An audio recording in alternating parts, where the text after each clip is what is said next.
So, in the last of these reflections for our Bible study in January, we're going to look at Genesis 6 to 9, 4 chapters, but 4 fairly short chapters, which all tell the story of Noah and what happens to him and to his sons and daughters. We're introduced first to a little story which talks about some other cultures and traditions. And I think this is quite important and quite interesting for the Christian and Jewish scriptures, that actually they do acknowledge other cultures. And it says there's the sons of God who went into the daughters of humans, who bore children to them. 6:4. These were the heroes that were of old, warriors of renown. So the book of Genesis is acknowledging that there are other scriptures, other stories, other traditions, and it's not really passing comment on them. And I think that's so helpful for us. We've already talked about being appointed, being chosen, being distinct, but not having a monopoly on truth or perspective. And actually, when we're thinking about, well, what does it mean for us as Christians to know that there are many other religions, some Abrahamic, some built on our own scriptural traditions, including Islam and Judaism, but some with completely different ways of understanding revelation and divinity. And we can be assured in the truth of our own revelation of God without passing judgment or comment on how others perceive God too. And I think that's a helpful little acknowledgement in the beginning of this chapter 6. Notice also that chapter 6:3, the Lord said, "My spirit shall not abide in mortals forever." It's introduced the idea of God's spirit being continually present in the world, and has interestingly introduced this word abide, which is a very odd word in the Hebrew. We're not really sure what it means or where it's come from, but if we do translate it abide, that immediately puts us in mind of John's Gospel, where the Spirit abides in us, and there's lots of abiding going on, and the Greek word in the Septuagint is the same, mene or katamene, which gives us a way of understanding John, because otherwise that abiding is quite an odd concept. I think we found that in our John Bible study back in October, November, that this language of abiding almost comes out of nowhere, but actually you can see a precedent for it right here in the book of Genesis.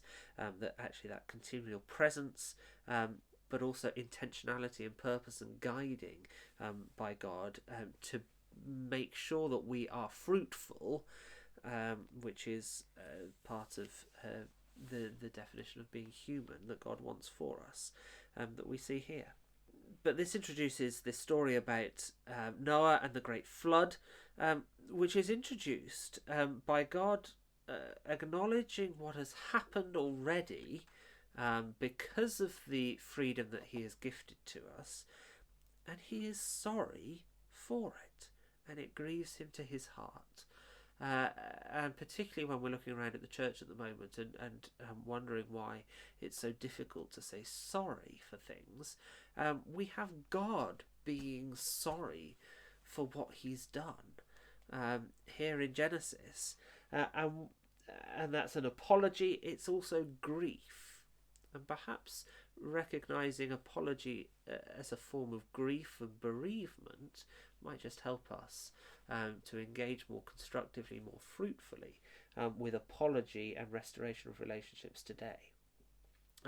Because also this little text 6, 7 and 8, what is the counterpoint to that apology?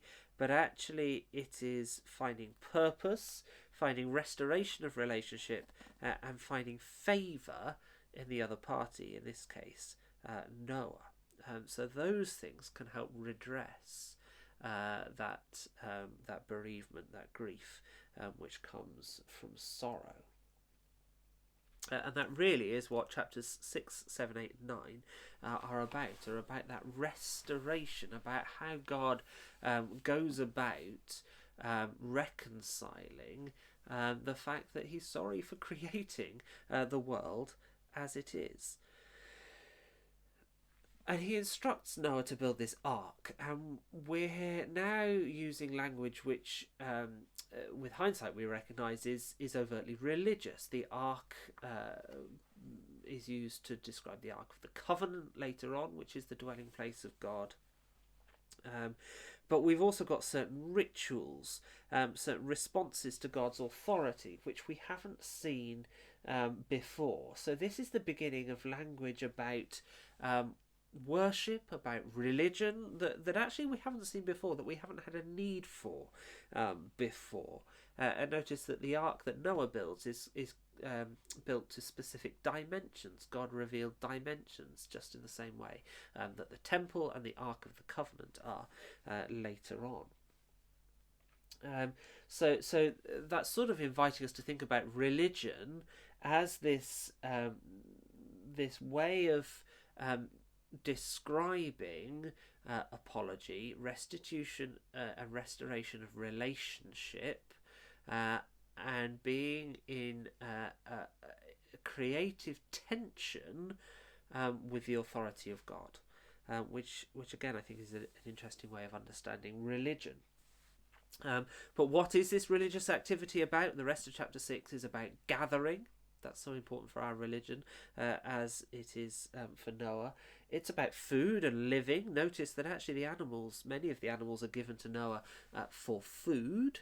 So that sustenance, that preservation of life is important, and it's about salvation. It's about making sure that Noah, his descendants, and the animals will survive the destruction that is to come.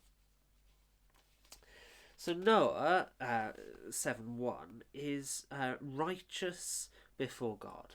And that's the opposite of being sinful, is being righteous. But interestingly, in order to be described as righteous, he has to be seen by God, and he has to be righteous before God. So that's reminding us that actually both righteousness and sinfulness are about our relationship with God. We can't be righteous in and of ourselves, but it's about how we're perceived by God. And that reminds us again that our response to God's authority is a choice. Even though, therefore, Noah does, in verse 7:9 and again in verse 7:16, as God had commanded him. God tells him to do this very specific thing, and he does it. And again, that's a reflection on obedience, which leads to righteousness. Notice that from 7:17 onwards, the language is very reminiscent of creation. We've got waters swelling over the earth, and Noah is on the face of the waters. We've got lots of description of all flesh died, all flesh was wiped out. So we've got a deliberate response to creation here, I think. So actually, in terms of how many creation narratives do we have? Well, there's another one here. But here Noah appears to be in the role of the Spirit again. We've already had the Spirit dwelling in people. We now have Noah on the face of the waters, which is where the Spirit was before. So I think this is all leading up to the New Testament, when we can be the dwelling place of the Spirit and participate not just in that process of creation, but actually of sanctification as well. And then we get to verse 8:1, and in all this creation, God does something very important that we haven't seen before. God remembers Noah. And again, that is fundamental to our religious activity and our religious language when we come together for the Eucharist in particular. What we are doing is participating in that remembrance, God of us and us of the sacrifice that Jesus made. So it's a religious, it's a spiritual word, and it's introducing, importantly, covenantal language that is going to be described in chapter 9. And therefore what Jesus does is be the minister of the new covenant, which is built upon remembrance. What has Noah been doing as God remembers him? Participating in religious and ritual activity. We've got these repeated cycles of 7 days in which Noah has to wait, and in which he performs a ritual by sending out the dove to see if the waters have subsided yet. So there's lots of religious symbolism, lots of religious activity. I think this, as much as anything else, is the formation of those patterns of activity which will help us to remember our relationship with God and to reorient ourselves, acknowledging that this choice to abandon God is still present in the world, and therefore we have to work hard at drawing ourselves back to God. But interesting, I think Noah's place in this story is that what God cannot forget is that he's given us this gift of freedom, and so he cannot ignore the fact that the world is created as it is, even if he would want to go back on his decision. He recognizes the goodness, because if Noah can be good, then we do have the potential to be drawn back to him in perfect relationship with him, which is only perfected, we believe, in Jesus Christ. So when Noah does return to the dry land, God gives him a promise not to destroy the world again. But it's still not a covenant. God has shown favour to Noah. He's given Noah a promise, and we're building up to the establishing of a covenant with the people of the earth. But we're not quite there yet. First, God has to bless Noah with his sons and says to them again exactly what he said last time to Adam: be fruitful and multiply. And it was those things we said which actually meant that Adam and Eve had the capacity to turn away from God, which means that Noah and his descendants will again have the capacity to turn away from God. But God makes an unbreakable covenant through Noah with all the people of the earth, that he won't destroy us again. And that's foundational to Jewish and Christian religion. And I think it's so important for us to remember. And what makes covenant different to promise? Well, it includes a sign. It includes the fact that we and God can see and remember the stories of others in relationship with God. And that sign is the rainbow. So we see the rainbow in the clouds, and we remember God's love for us, and God remembers his love for us too, and our love for him shown in the obedience of people like Noah.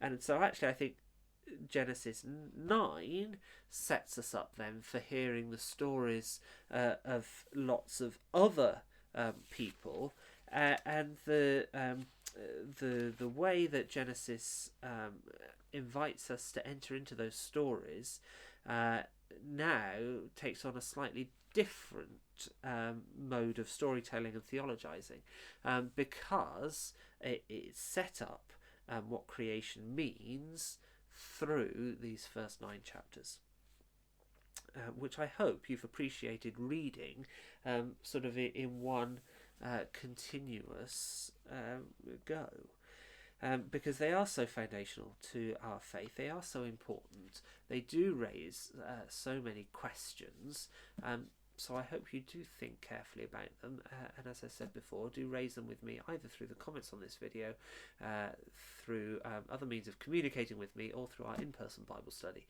at the end of the month. But may God bless you who are able to be a blessing yourselves as you read and devote yourselves to his holy word. Amen.